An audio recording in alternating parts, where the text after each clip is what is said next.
Hey there, Fletcher from All Things Overlanding here, and it is Overland Expo season. So today I wanted to talk a little bit about what Overlanding Expos are, some tips and tricks for how to be prepared if you're going to go to one.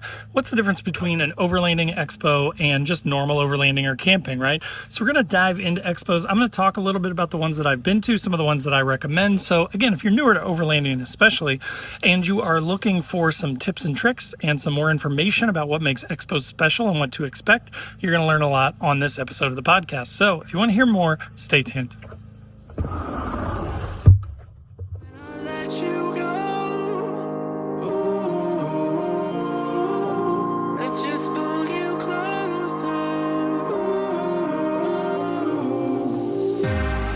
Understand where it came from, but you got it, my got it. It began in the land of the sandstorm. I fought it, though I wanted everything to do with what you give to me. Loosening my grip.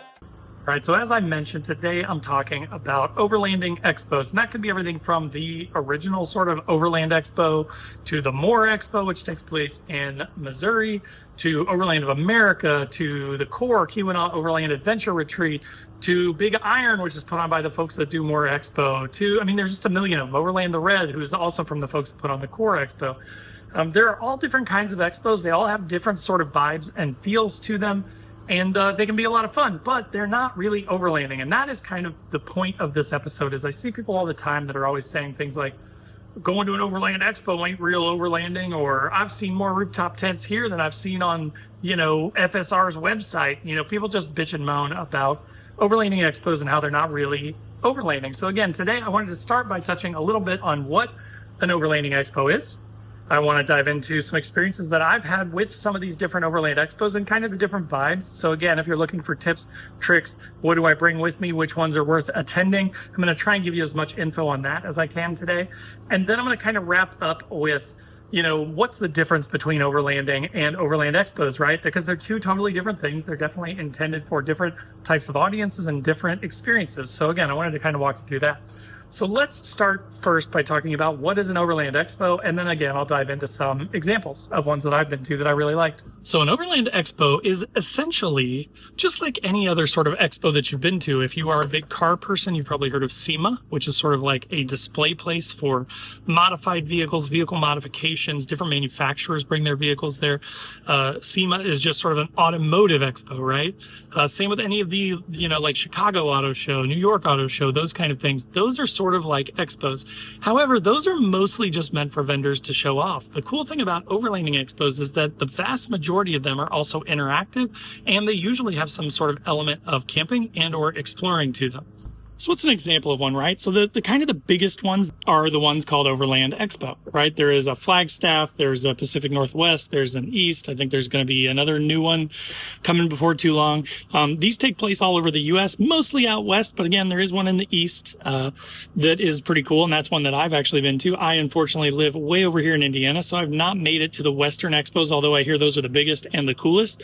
But again, Overland Expo East was probably one of the biggest expos that I've been to, and I went to that last year in 2024, and it was amazing. Tons of fun. So let's talk pros and cons of these things, right? So the pros of the Overland Expos is, again, one of the biggest expos that you're going to see. So you're going to see the big boys there. You're going to see, the big manufacturers. You're going to see stuff like Earth Roamers there. You're going to see a lot of big YouTubers there. You're going to see the FSRs of the world, the big name tent brands, more so than like the smaller Chinese tent brands. You're going to get to see things, put your hands on them. That is one of the benefits of going to these expos is, again, if you're newer to overlanding, if you want to get experience with a specific type of gear, if you want to see new stuff coming to the market, that's what especially the Overland Expos are really good at. Because of how big they are and the tens of thousands of attendees that they get, they tend to warrant the price that it costs a vendor to come and show their wares at an Overland Expo, right? So if you want to go there and you want to see kind of the newest, coolest gear, you want to see some of the innovation, you want to, again, put your hands on different rooftop tents, different sort of gear that maybe you couldn't see elsewhere, an expo is a great place to do that. So then some of the cons of these things is because they're bigger, right? They cost more. Typically tickets are more expensive. I think the ones for Overland Expo East last year were between a couple $100 and $300, depending on where you wanted to camp. And of course they have like a premium sort of camping area, which honestly, in my experience, is basically the same as the normal camping area, but maybe a little bit closer to the porta potties. They have food and stuff there, which is kind of neat. They have food trucks and things, but the prices are really expensive. So I mean, expect to pay 15, 20 bucks for a burger. You know, you're going to pay food truck prices at these places. So you can be prepared. You can bring stuff with you, but we'll get into sort of the tips and tricks for the things that you need when you go to an expo and what to expect here in just a little bit. But that is one of the downsides of the bigger expos, is that the cost is a lot more and there's a lot more people, right? So the whole kind of idea behind overlanding, and I think what pisses a lot of people off about overlanding expos, is that kind of the point of overlanding is to get out and explore and get away from people, right? An overland expo, especially the big ones, are kind of the antithesis of that, right? It's a lot of crowds, a lot of big groups of people, dogs barking, people up till the middle of the night, people slamming porta potty doors. It's not exactly like a calm, cool place to camp. You're usually in a field. It's just a different experience. However, that's not to say that they're not worth it or that they're not fun, right? Again, getting to see all that cool gear, you get to meet a ton of people. If you are in the industry, it's a great place to network. Now, I wouldn't consider myself necessarily in the industry, but I enjoy the industry and I like meeting different vendors. I like seeing my fellow YouTubers there. So there are a lot of benefits that come with this. On top of that, it is really cool to make these relationships and get to spend a good amount of time, because there is a lot of downtime. So the expo typically wraps up around dinner time-ish, which means that then you just basically get to spend the next 5 to 7 hours hanging out with friends. So I usually spend a lot of that time with vendors and things like that. I've got some friends from like Wisconsin, Michigan area that are usually exhibiting at these shows. And so I'll go drink a beer with them, hang out, eat dinner, and just kind of hang out with them and their families, which is a ton of fun. Now, if that doesn't sound like your gig, that's totally fine. There are a number of smaller, more intimate Overland Expos, More Expo being one of those, although it's grown quite a bit and gotten a lot bigger in recent years. But it still kind of has that small town feel to it, I feel like, even though it's in the middle. I'd probably put More Expo in the middle somewhere, where it's very similar in flavor and style to the big expos, but it's still a little bit smaller and feels a little bit more intimate than the big, huge expos. However, there are some really small, really sort of niche expos that I really love. One of those that I've gone to for probably 5 or 6 years is the Core Expo, the Keweenaw Overland Adventure Retreat. That's put on by my friend Cindy, who runs Northology Adventures. It's way up on Copper Harbor, the very northern tip up on the Great Lakes, and it's just a beautiful location. It's so much fun. They only squeeze about 180 rigs in that place, and it is a really cool little campground that has a lot of seclusion and privacy. So versus the big expos, it does kind of feel more like you're camping, and they have a lot of events and things that you can do. You can go out on trail rides and stuff that will be led, or you can just break off and do whatever you want, which is what I've historically done, is just go out to a couple of the different trails that I know about up there, or ride with, you know, again, like vendors or people that I know. Patreon people have gone with me a couple times, and that's been a lot of fun. But just going out and hitting trails, going to Gay, Michigan, and hitting up the Gay Bar just for lunch and having a good time, having some Jello shots or some sloppy joes made in a microwave, clearly by the one person that works there, has been a lot of fun. But so a much more sort of intimate place. You know, the gatherings at night, they have a big bonfire the last night that's a ton of fun. And they just have like a little cozy vendor village that's awesome. So like you can find those smaller ones too. So if you are one of those people that is online saying, I hate the expos, they're not real camping or overlanding, try and check out something like that. Another example of that is Big Iron. I've never been to that, but I know a lot of people that have. I watched a ton of videos. I know Chris Holloway that puts that on, and the More Expo also. And all of his shows are amazing. He does a really good job. But that one is more almost like a music fest. So they have a ton of live music playing there. It takes place in the shadow of this giant crane excavator thing that's really cool, and it just seems like a really fun sort of almost like a music festival vibe, more so than an overlanding event, even though they do have vendors and a ton of different rigs there and people camping. It seems like a really cool thing. So again, there are different types of events for different people, so I would definitely recommend checking them out, watching videos on them on YouTube, reading about them on their websites, and looking for the style that fits you, because again, if you hate the big ones, you don't want a big crowd, maybe the big events aren't for you. If you want to see the most cutting edge stuff and the biggest brands, then maybe they are for you, right? So there's a number of different benefits of the different types of expos. So what are some tips and tricks, right? Like, what do you expect when you get there? One thing that I will say is the way that I treat expos is kind of like overlanding, right? In that I always try to just be as prepared as possible. And what I mean by that is at Overland Expo East last year, I knew that they were going to have toilets. I had seen that on their website and everything, but I went ahead and brought a toilet tent with me just in case. And guess what? I was really far from the bathrooms where I was parked. So I ended up being able to walk to them every single time. But I was thinking if there's an emergency or, if you don't feel like you wake up in the middle of the night and you don't want to go all the way over to the bathroom, it's just nice to be prepared. So again, that would be tip number one, is just act like you're going on an overlanding trip. Be ready to be self-sufficient. Bring some freeze-dried meals. Bring some stuff in your refrigerator. Be prepared to cook meals. If you get lazy and you want to go to the food trucks and you don't mind spending 25, 30, 40 bucks for dinner and a beer, then you can do that as well. Sometimes that was fun. I had a burger one night and I had a beer just for fun, just because I didn't feel like cooking, and it cost a lot of money. It wasn't, a good expenditure of money, but the food was good, and it was fun to do and hang out with all the people in the big open area where they kind of had the food trucks and everything. But again, just treat it kind of like you're going overlanding, right? Make sure that you've got an abundance of stuff, water. You're going to need to bring a toothbrush if you want to brush your teeth. You're going to have to bring stuff to shower with. Now, they did have Kakadu showers, those sort of portable showers, but again, there were like 4 of them, and there were thousands of people camped out in this big field, right? So again, I brought a shower with me just to be safe. Now, I was only there for a couple of days, so I ended up just being able to just sort of skimp out on it, but I had one with me. I had my shower tent so that just in case, I was totally ready to be completely independent of the event, right? I had my battery bank, my dual battery set up, and a battery bank. I had my shower, I had my shower tent, my toilet tent, I had my toilet, I had a bunch of food.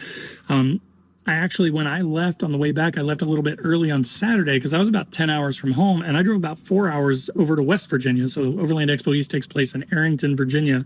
I drove about 4 hours west over to West Virginia, and I ended up finding a little first come, first served dispersed camping spot with like 2 people there spread out across this whole big place. And I had a couple beers and had my, I didn't have any firewood and all the camp stores were closed, but I had my propane fire pit and I had a 5-pound propane tank. So I ended up just running a propane fire pit. Again, being self-sufficient, being prepared, right? I ended up just having a little propane fire and sitting around reading a book, kind of hanging out, drinking a beer, ate some dinner that I picked up at a gas station on my way in, and just had a good night. And then the next morning, woke up, only had 6 hours to drive home.